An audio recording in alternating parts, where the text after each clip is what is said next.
কি কি পরিকল্পনা কি আছে?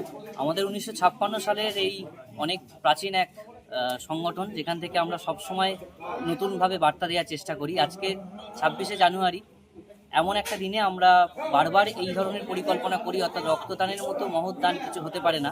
তাই রক্তদান এক মহৎ দান, এবং সেখান থেকে যাতে আগামী দিনে আমরা নতুন থেকে নতুনতর কর্মকৌশলতার মধ্য দিয়ে আমরা এগিয়ে নিয়ে যেতে পারি আমাদের প্রচেষ্টাকে, সেই ধরনের প্রচেষ্টার মধ্য দিয়ে আমরা আমাদের ক্লাবকে নিয়ে যাই।